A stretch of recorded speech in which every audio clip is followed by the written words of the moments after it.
Summer holidays vandachu, நம்ம GT Holidays vandachu. GT Holidays, South India's #1 travel brand. நாங்க நடத்துற video தங்கக்குரிய 95% மகளிர் GeM. ஆனா அவர்களுக்கும் இந்த சூழ்நிலைகள் தான் தவறான பாதையில் கொண்டு செல்கின்றன. சில விஷயங்கள்லாம் பியாண்ட் அவர் கண்ட்ரோல். ஹாஸ்டல் உள்ள இன் சைன் பண்ணிட்டு உள்ள வந்துட்டா எங்க ரெஸ்பான்சிபிலிட்டி உங்க சேஃப். அவுட் ரேஸ்ட் சைன் பண்ணிட்டு வெளியே போயிட்டா யுவர் ரெஸ்பான்சிபிலிட்டி. எந்த அப்பா அம்மாக்கும் சென்னையில் இருக்கக்கூடிய மகனோ மகளுடைய வாழ்க்கை முறை என்னன்னு சொல்லிட்டு நிறைய பேருக்கு தெரியுது. குழந்தைகளும் தெரியப்படுத்துறது இல்லை. கல்லூரி படிக்கக்கூடிய 2ஆம் ஆண்டு மாணவி ஒரு அபார்ட்மெண்ட்ஸுக்குள்ள அவங்க ஃப்ரெண்ட்ஸ் இருக்காங்கன்னு சொல்லிட்டு ஃப்ரெண்ட்ஸ் கூட போய் தங்கறதுக்கு போறாங்க. ஒரு போதை வஸ்துவை குடிக்கிறாங்க. இன்னைக்கு அந்த குழந்தை உயிரோடு இல்லை. இந்த தாய் தகப்பனுக்கு யார் பதில் சொல்லுவாங்க? உமன்ஸ் ஹாஸ்டல் இருந்துச்சுன்னா பக்கத்தில் ஒரு ஃபுட் கோர்ட் மாதிரி ஒன்று சின்னதாக இருக்குது. மென்ஸ் ஹாஸ்டலாக இருந்தால் ஒரு சின்ன டீ கடை ஒன்று இருக்குது. வாண்டடாக வந்து ஒரு பசங்க உட்காடுறாங்க, ஒரு செட் ஆஃப் பீப்புள்ஸ் அங்கே வந்து சரௌண்டிங்கில் இருக்காங்கன்றப்போ ஸோ அதெல்லாம் வந்துட்டு நல்லதுன்னு நினைக்கிறீங்களா நீங்கள்? ரொம்ப சந்தோஷமா இருக்குது. என்னன்னு கேட்டிங்கன்னா ஹாஸ்டல் வாசலில் டீ கடை இருக்கிறதுக்கே கேள்வி கேட்குறீங்க. பில்டிங் குள்ளாரியே லேடிஸ் ஜென்ட்ஸ் கலந்து வச்சு நடத்துறாங்களே, அவங்க என்ன பண்ண போறீங்க நான் கேள்வி கேட்டுன்னு இருக்கிறேன். அதுக்கான தீர்வு எனக்கு வரல. இன்னைக்கு எக்ஸ் ஹாஸ்டல்ல உங்களுக்கு சாப்பாடு பிடிக்கல, ஒய் ஹாஸ்டலுக்கு போகலாம். ஒய் ஹாஸ்டல்ல சாப்பாடு பிடிக்கல, Z ஹாஸ்டலுக்கு போகலாம். கம்பல் பண்ண முடியாது உங்களை. சாப்பாடு நல்லா இல்லைன்னா அடுத்த ஹாஸ்டல் போன்னு சொல்ற நீங்க அந்த ஹாஸ்டல்ல சாப்பாடை சரி பண்ணிடலாமே. 100 பேர் ஒரே ஹாஸ்டல் இருப்பாங்க. 95 பேர் சாப்பாடு நல்லா இருக்கும். இந்த 5 பேருக்கு வந்து காரணங்கள் அதுவா இருக்காது சார். எத்தனையோ காரணங்கள் இருக்கு சார். அவுட் ரேஷியோ மட்டும் தான் நான் கட்டுப்படுத்த முடியும். அதை தாண்டி நான் எக்ஸ்ட்ரா ஒரு கேள்வி கேட்டேன்னா who are you to ask this question? நான் பே பண்றேன், மை ரைட்ஸ். நான் எங்கனா போவேன், எங்கனா வருவேன். அதுக்கேற்று நீங்க அடுத்த செகண்ட் வந்து கம்ப்ளைண்ட் கொடுத்துருவாங்க. கம்ப்ளைண்ட் கொடுத்தா காவல்துறை என்ன கேட்கணும்?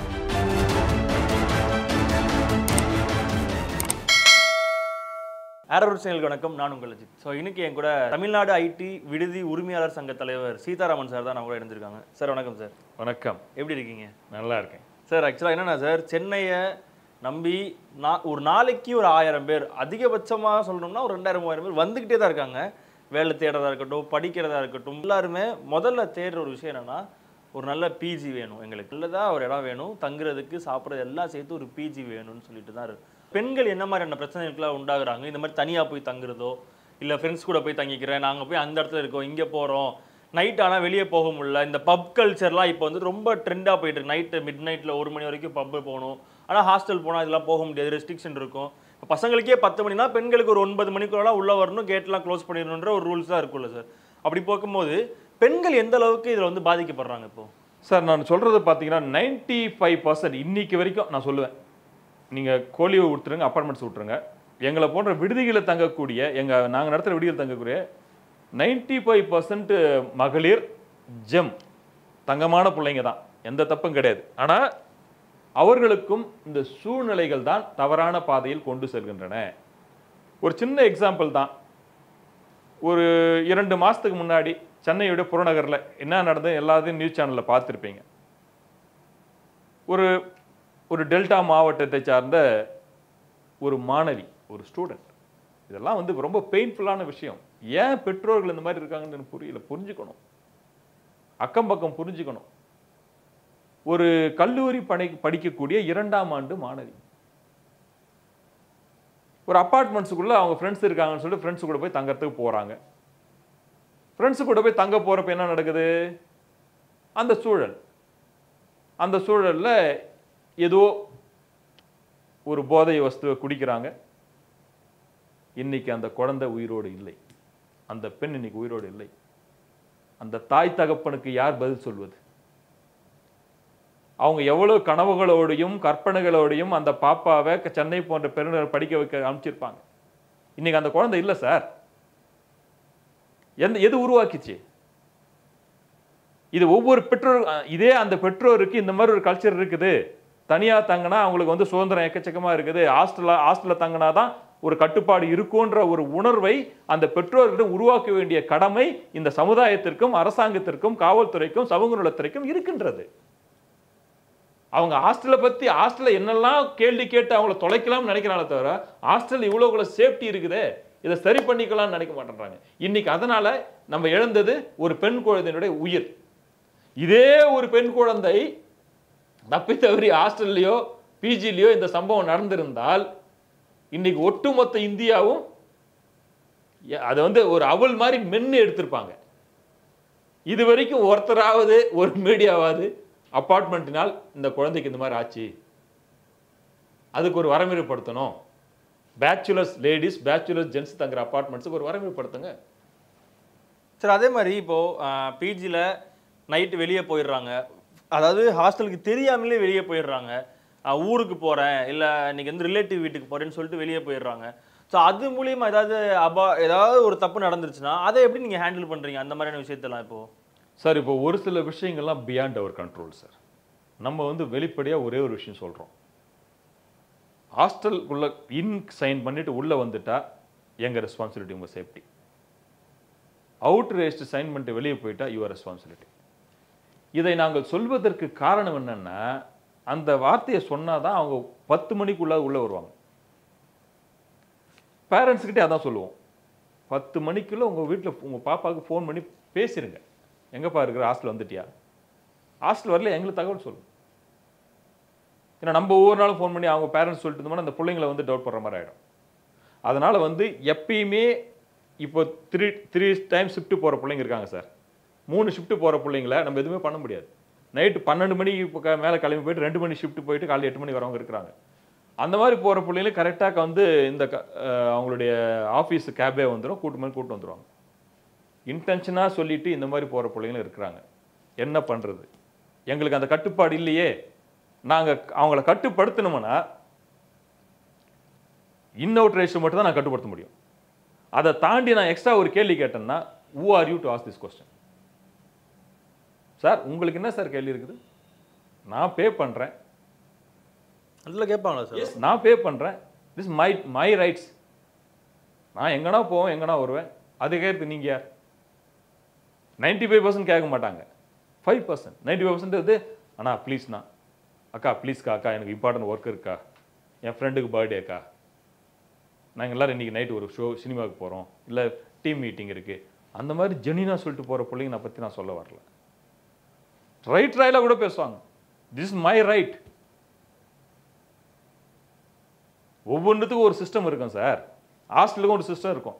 ஹாஸ்டலில் பொறுத்த வரைக்கும் 1 month ரெண்ட் வந்து அட்வான்ஸ் கொடுக்கணும்னு சொல்லி ரெண்ட் கொடுத்துருப்போம், 1 month நோட்டீஸ் கொடுக்கணும்னு சொல்லியிருப்போம்.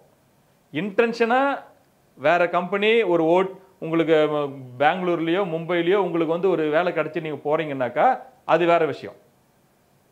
இன்டென்ஷனாக வேறு இடத்துல ஷிஃப்ட் ஆகிறதுக்காக எதுவுமே இன்ஃபர்மேஷன் கொடுக்க மாட்டாங்க. நாளைக்கு கிளம்புறாங்கன்னா இன்றைக்கி வந்து சொல்லுவாங்க, நாளைக்கு நான் வெக்கேட் பண்ணுறேன்னு சொல்லிட்டு என் அட்வான்ஸை ரீஃபண்ட் பண்ணுவாங்க. ஏம்மா அதில் தான் பொண்ணு இருக்குமே, 1 month நோட்டீஸ் போட்டுருக்குன்னு சொல்லிருக்கோம், 1 month நோட்டீஸ் கொடுக்கலையே அப்படின்னாக்கா அடுத்த செகண்ட் வந்து கம்ப்ளைண்ட் கொடுத்துருவாங்க. கம்ப்ளைண்ட் கொடுத்தா காவல்துறை என்ன கேட்கணும்? டைரெக்டாக காவல்துறை என்ன கேட்பாங்க? மெஜாரிட்டி காவல்துறை எங்களுக்கு சப்போர்ட்டிவாக இருப்பாங்க. ஒரு சில காவல்துறை சொல்கிறேன், இந்த லைசன்ஸ் வச்சுருக்கீங்களா, அந்த லைசன்ஸ் வச்சுருக்கீங்களா, இதுவா இதுக்குள்ளேயே தான் போயிட்டு இருக்கும் சார். அதே மாதிரி ஹாஸ்டலை விமர்சிக்கிறதுக்கு ஒரு வார்த்தை இருந்தால் போதும். நீங்கள் சொன்ன மாதிரி ஆரம்பத்தில் சொன்ன மாதிரி சாப்பாடு சரியில்லை இப்படின்ற இந்த ஒரு வார்த்தை போதும். ஒரு ஹாஸ்டல் மொத்தமாக அந்த ஹாஸ்டலில் எவ்வளோ பெரிய ஃபெசிலிட்டிஸ் இருந்தாலும் பிரச்சனை கிடையாது. ஏசி இருக்குது, வாஷிங் மிஷின் இருக்குது, நீங்கள் சொன்ன மாதிரி ஃப்ரிட்ஜு எல்லாம் இருந்தாலும் பிரச்சனை கிடையாது. சாப்பாடு நல்லா இருக்கப்பா அந்த ஹாஸ்டலில். யாரோ ஒருத்தன் வரா கேட்கும்போது சாப்பாடு நல்லா இருக்காப்பான்னு சொல்லிட்டு அவனுக்கு அந்த மிச்சருக்கு எதுவுமே அவன் கண்ணுக்கே தெரியாது, அப்படியே போயிடுவான். இந்த சாப்பாடுக்கும் ஹாஸ்டலுக்குமான இந்த ஒரு தொடர்புன்றதை நீங்கள் எப்படி பார்க்குறீங்க? சரி, என்னைக்கு ஹாஸ்டல்னு வந்ததோ, இந்த ஹாஸ்டல் விட்டுருங்க, இது வந்து ப்ரைவேட் ஹாஸ்டல். ஒரு 30, 40, 50 வருஷம் முன்னாடி கூட இந்த காலேஜ் ஹாஸ்டல்லாம் கூட இருந்தது. இந்த பிள்ளைங்க என்ன சொல்லுவாங்க, பா ஹாஸ்டல் சாப்பாடு சாப்பிட்டு நாக்கே செத்து போச்சு, எப்போ ஊருக்கு போய் எங்கள் அம்மா கையால் வந்து ஒரு சாம்பாரோ குழம்போ வச்சு சாப்பிடணும் அப்படி இருக்கு அப்படின்னுவாங்க. ஆனால் இன்னைக்கு சொல்லுங்கள் பார்க்கலாம், இன்னைக்கு ஹாஸ்டல் சாப்பாடு உப்பு சப்பல்னு எத்தனை பேர் சொல்ல முடியும்? ஆர்ட்டை டச் பண்ணி சொல்லுங்கள் சார். ஏன்னா இன்னைக்கு யூ ஹேவ் சாய்ஸஸ். காலேஜ் ஹாஸ்டல்னா நீ காலேஜ் ஹாஸ்டல் தான் தங்கியிருக்கணும் ஒரு காலத்தில். இன்னைக்கு யூ ஹேவ் சாய்ஸஸ். இன்னைக்கு எக்ஸ் ஹாஸ்டலில் உங்களுக்கு சாப்பாடு பிடிக்கல, ஒய் ஹாஸ்டலுக்கு போகலாம். ஒய் ஹாஸ்டலில் சாப்பாடு பிடிக்கல, Z ஹாஸ்டலுக்கு போகலாம். கம்பல் பண்ண முடியாது உங்களை. 1 month நோட்டீஸ் கொடுத்து நீங்கள் பாட்டி போயினே இருக்க போறீங்க. Every one concentrating on their food. எத்தனை ஓப்பனாக சொல்லுங்க பார்க்கலாம். சும்மா கமெண்ட் அடிக்கலாம் அங்கே கீழே, ஐயோ எங்கள் ஹாஸ்டலில் சாப்பாடு இல்லைன்னா அடுத்த ஹாஸ்டல். சரி, ஆனால் நீங்கள் சொல்கிறீங்க சாப்பாடு இல்லைன்னா அடுத்த ஹாஸ்டல்னு சொல்கிறீங்க. ஏன் அந்த ஹாஸ்டலில் சாப்பாடு நல்லா இருக்க மாட்டேங்குதுன்னு நீங்கள் தானே இப்போ ஒரு சங்கத் தலைவர், உங்களுக்குன்னு ஒரு யூனியன் இருக்கும். சாப்பாடு நல்லா இல்லைன்னா அடுத்த ஹாஸ்டல் போன்னு சொல்கிற நீங்கள் அந்த ஹாஸ்டலில் சாப்பாடை சரி பண்ணிடலாமே. Beautiful question. சாப்பாடு நல்லா இல்லைன்னு சொல்கிறதே வந்து பார்த்தீங்கன்னா, நான் கேட்கட்டுங்களா, 100 பேர் ஒரே ஹாஸ்டலில் இருப்பாங்க. 95 பேர் சாப்பாடு நல்லா இருக்கும், 5 பேர் மட்டும் சாப்பாடு நல்லா இல்லைன்னு. நான் 95 பேர் சொல்றதை எடுத்துக்கிறதா 5 பேர் சொல்றதை எடுத்துக்கிறதா? இப்போ 95 95 பேர், இந்த 5 பேருக்கு வந்து காரணங்கள் அதுவா இருக்காது சார். எத்தனையோ காரணங்கள் இருக்கு சார். நான் சாப்பிட்றப்ப அந்த குக் என்னையே பார்க்குறாங்க. நான் 5 இட்லி சாப்பிட்டேன், 6வது இட்லி எனக்கு வைக்கிறப்போ அந்த குக் என்னையே பார்க்குறாங்க. நாங்கள் அன்லிமிட்டட் சாப்பாடு தான் கொடுக்குறோம் மெஜாரிட்டி. ஆமாம், அன்லிமிட்டட் ஹாஸ்டல்னா அன்லிமிட்டட் சாப்பாடு தான். இவங்க என்ன பண்ணுவாங்கன்னா அது ஏதோ எதேச்சியாக அந்த குக் அந்த பக்கம் பார்த்துட்டு இருப்பாங்க, இல்லை அங்கே இருக்கிற ஹெல்ப்பர் அங்கே பார்த்துட்டு இருப்பாங்க. உடனே அதை ஒரு கம்ப்ளைண்ட்டாக வரும். சாப்பாடு டேஸ்ட்டாக கொடுக்கக்கூடாதுன்னு சொல்லிட்டு யாருமே பண்ண மாட்டாங்க சார். ஏன்னு கேட்டிங்கன்னா உங்களுக்கு வேறு ஹாஸ்டல் சாய்ஸ் இருக்குது. ஆனால் அது நடத்துகிறவருக்கு அந்த அந்த அந்த இடத்துல தான் நடத்தி ஆகணும். அது அவருடைய வாழ்வாதாரம். சர்வீஸ் பண்ணாலும் வாழ்வாதாரம். மாதம் 1ஆம் தேதி 5ஆம் தேதிக்குள்ளே நீங்கள் கொடுக்குற காசை வாங்கி அங்கே இருக்கிற குக்குக்கு சம்பளம் கொடுக்கணும், வாட்ச்மேனுக்கு சம்பளம் கொடுக்கணும், ஹெல்ப்பருக்கு சம்பளம் கொடுக்கணும், பில்டிங் ஓனருக்கு வாடகை கொடுக்கணும், தண்ணி காசு கொடுக்கணும், அரிசி பருப்பு எல்லாத்தையும் காசு கொடுக்கணும். எல்லாத்தையும் காசு கொடுத்துட்டு தான் மீதியை வந்து ஒரு ஆளுக்கு 500 700 லாபத்தை எடுத்து போக முடியும். அப்படின்ற வீட்டு சாப்பாடு இல்லாமல் கொடுப்பாரு. சாப்பாடு நல்லா இல்லாமல் கொடுத்தாக்கா ஹாஸ்டல் ஓடாதுன்னு தெரியாதா? எத்தனை நாளைக்கு நல்லா இல்லாத சாப்பாடு சாப்பிட்டு இருப்பாங்க பிள்ளைங்க? சாப்பிட மாட்டாங்க சார்.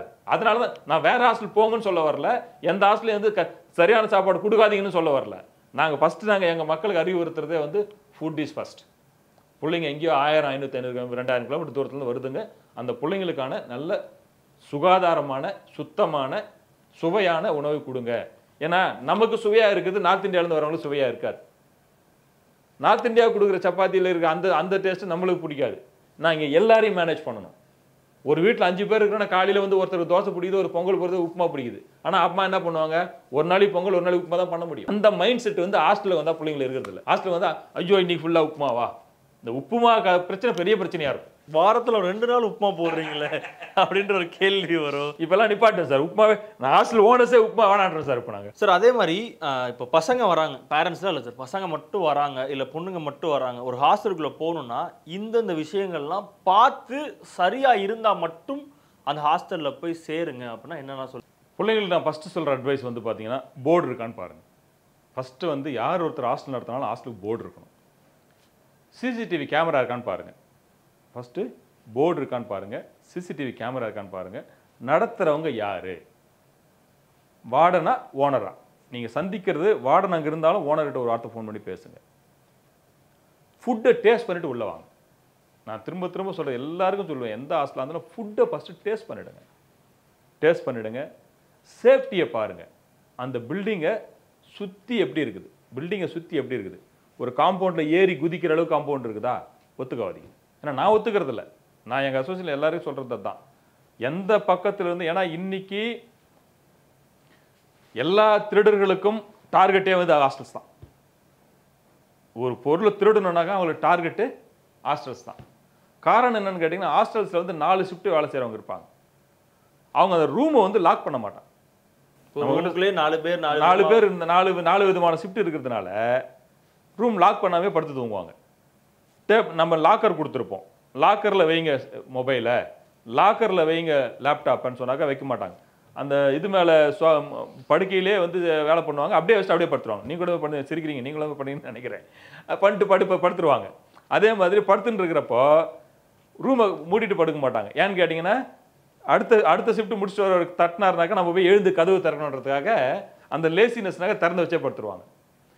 இதில் என்னன்னு கேட்டிங்கன்னா இதை வந்து நோட்டம் பார்க்கக்கூடிய நண்பர்கள் என்ற போர்வையில் ஒவ்வொரு விடுதியிலையும் வந்து நோட்டம் பார்த்துட்டு ஒரு 10 நாள் 15 நாள் அந்த விடுதியில் தங்கிட்டு எந்த நேரத்தில் அங்கே பில்டிங் ஓனர் இருக்க மாட்டாரோ, எந்த நேரத்தில் ஹாஸ்டல் ஓனர் இருக்க மாட்டாரோ, எந்த நேரத்தில் செக்யூரிட்டி டீ குடிக்க போவாரோ, எந்த நேரத்தில் சிசிடிவி இல்லாமல் இருக்குமோ அந்த நேரத்தில் அது திருடுறதுக்காக நோட்டம் பார்த்து திருடு போகிற கூட்டமும் இருக்குது. இதை நாங்கள் எப்படி கண்டுபிடிக்கிறது? கரெக்டாக லெட்டர், ஒரு அப்பாயின்மெண்ட் லெட்டர் கொண்டு வராங்க, ஆதார் கார்டு கொண்டு வராங்க, நாங்கள் ரூம் பார்த்து கொடுத்துட்றோம். அந்த ரூம் ஃபுல்லாக நோட்டம் முடிச்சுக்கிறாங்க. நோட்டம் முடிச்சு ஒரு ஃபைன் டே என்ன பண்ணால் ஒரு 3-4 லேப்டாப் தூக்கின்னு போயிடுவாங்க. உமன்ஸ் ஹாஸ்டல் இருந்துச்சுன்னா பக்கத்தில் ஒரு ஃபுட் கோர்ட் மாதிரி ஒன்று சின்னதாக இருக்குது. மென்ஸ் ஹாஸ்டலாக இருந்தால் ஒரு சின்ன டீ கடை ஒன்று இருக்குது.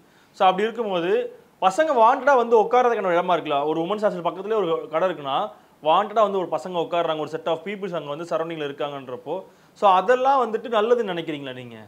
ரொம்ப சந்தோஷமாக இருக்குது. என்னென்னு கேட்டிங்கன்னா ஒரு ஹாஸ்டல் வாசலில் டீ கடை இருக்கிறதுக்கே கேள்வி கேட்குறீங்க. பில்டிங்குள்ளாரையே லேடிஸ் ஜென்ட்ஸ் கலந்து வச்சு நடத்துகிறாங்களே, அவங்க என்ன பண்ண போகிறீங்க நான் கேள்வி கேட்டுருக்கிறேன். அதுக்கான தீர்வு எனக்கு வரல. அதான் வந்து மெஜாரிட்டி இது நடக்காது சார். நீங்கள் வந்து இந்த சிட்டிக்குள்ளே பார்த்துருப்பீங்க, ஒரு சில பஜார் இட நெருக்கடினால மாதிரி இருக்கும்.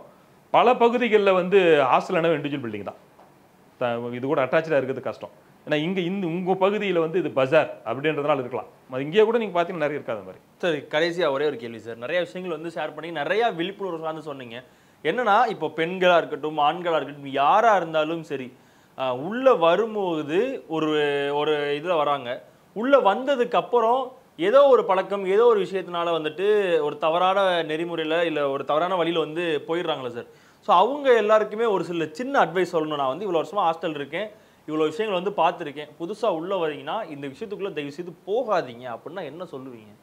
என்னை பொறுத்த வரைக்கும் சார், ஒவ்வொரு குழந்தைகளும் விடுதிகளுக்கு வரக்கூடிய குழந்தைகளோட யாராட்டும் ஃபர்ஸ்ட் ஆஃப் ஆல் வந்து அவங்க அப்பா அம்மாவுடைய தியாகத்தை வந்து ஃபஸ்ட்டு நினச்சிக்கணும் சார். நிறைய பேர் நினைக்கிறது இல்லை சார்.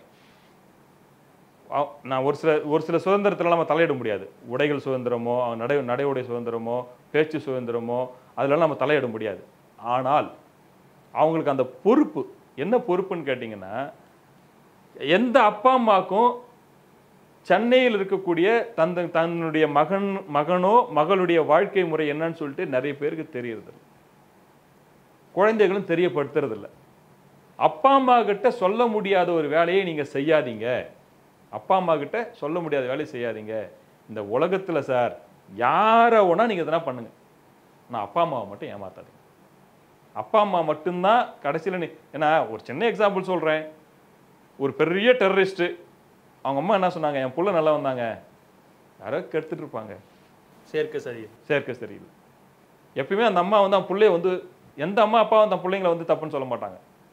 என் புள்ள நல்ல புள்ள தாங்க. ஏன்னா இப்போ அவங்க ஹாஸ்டல் ஏதாவது இந்த ஹாஸ்டல் வந்ததுக்கு அப்புறம் தான் என் பையன் இப்படி மாறிட்டான் அப்படின்ற வார்த்தைகளும் வரும்ல. இதுக்கு முன்னாடி எங்கள் ஊரில் நல்லா தான் இருந்தான், உங்கள் ஹாஸ்டலுக்கு வந்ததுக்கு அப்புறம் தான் என் பையனோ என் பொண்ணோ வந்து இந்த மாதிரி மாறிட்டாங்க அப்படின்னு சொல்லி அந்த பழியுமே ஹாஸ்டல் மேலே தான் வரும். பசங்கள்லேருந்து இதாகிடும்ல. ஹாஸ்டல்லையே இருந்தால் மாற மாட்டாங்க. ஹாஸ்டலில் சொல்லக்கூடிய நேரத்துக்குள்ளே வந்தாங்கன்னா மாற மாட்டாங்க. ஹாஸ்டலை தாண்டி வெளியே போகிற பழக்க வழக்கங்களால தான் மக்கள் மாறுது சார். நான் இன்றைக்கி சேலஞ்ச் பண்ணுறேன் சார். நான் பல மீடியாவில் நான் சொல்லியிருக்கிறேன். நான் சேலஞ்ச் பண்ணுறேன், நீங்கள் மீடியாவில் ஒரு 100 பேர் கூட வாங்க, யூடியூப் சேனல்ஸு, பிரைம் சேனல்ஸு, இல்லை வந்து மீடியா, போலீஸ் எல்லாம் வாங்க சார், போகலாம் சார். ஏதாவது ஒரு தெருவுக்கு போகலாம் சார். இப்போ இப்படியே இறங்கி எதிரில் இருக்கிற தெரு போகலாம் சார். எதிரில் இருக்கிற தெரு இல்லை எல்லா ஹாஸ்டலுக்கும் போகலாம் சார். ஹாஸ்டல் எப்படி நடக்குதுன்னு பாருங்கள் சார். அதே பக்கத்தில் இருக்கிற கோழிவுக்கு போகலாம் சார். கோழி எப்படி நடக்குதுன்னு பாருங்கள் சார். அதே பக்கத்தில் இருக்கிற அப்பார்ட்மெண்ட்டுக்கு போகலாம் சார். அப்பார்ட்மெண்ட்டில் எப்படி நடக்குதுன்னு பாருங்கள் சார். இதில் எங்கே எந்த மாதிரி பொருள்கள் நீங்கள் எடுக்கிறீன்னு பாருங்கள் சார். நான் சேலஞ்ச் பண்ணுவேன் சார். ஹாஸ்டல்ல இருந்து ஒரே ஒரு தடை செய்யப்பட்ட போதைப் பொருள் உங்களால் எடுக்க முடியவே முடியாது, எடுக்கவும் விடமாட்டோம். அந்த மாதிரி இருந்தால் நாங்களே தூக்கி வெளியே போட்டுருவோம். ஆனால் அப்பார்ட்மெண்ட்ஸ்லேருந்து அந்த பொருளை தூக்கி போகிறதுக்கு ஓனர் வருவாரா? அமெரிக்காலேருந்து ஓனர் வருவாரா? வரமாட்டார். அப்படின்னு என்ன ஆகும், அந்த பிள்ளைங்க பயன்படுத்தி கொண்டு தான் இருக்கும். கோலீவில் ஓனருக்கு என்ன தெரியுமா? தெரியாது. ஓனரின் முகம் தெரியாமல், ஓனரின் பேர் தெரியாமல் எந்த விடுதியிலும் உங்கள் குழந்தைகளை சேர்க்காதீர்கள் பெற்றோர்களே. தயவு செய்து சொல்கிறேன், ஓனரோட பேர் தெரியாமல், ஓனரோட முகம் தெரியாமல், ஹாஸ்டலோட அட்ரஸ் தெரியாமல் ஒரு முறையாவது நீங்கள் நேரடியாக அந்த ஹாஸ்டலை வந்து பார்க்காம உங்கள் பிள்ளைங்களை எந்த ஹாஸ்டலையும் சேர்க்காதீங்க. ஹாஸ்டலில் சேர்த்தீங்கன்னா கூட ஒன்ஸ் இன் 6 months வந்து அதே ஹாஸ்டலில் இருக்கிற மாதிரியே ஆக்டிங்லாம் இருக்கும். வந்து பாருங்க, அதே ஹாஸ்டல் தான் இருக்கிறாங்களா இல்லை இடம் பெயர்ந்து விட்டார்களான்னு பாருங்க. அது ரொம்ப ரொம்ப முக்கியம். ஓகே சார், நன்றி சார், தேங்க்யூ சார். நன்றி. நிறைய விஷயங்கள் வந்து ஷேர் பண்ணீங்க. Thank you sir. நன்றி சார். நன்றி. சம்மர் ஹாலிடேஸ் வந்தாச்சு, நம்ம ஜிடி ஹாலிடேஸும் வந்தாச்சு. GT holidays, South India's number 1 travel brand.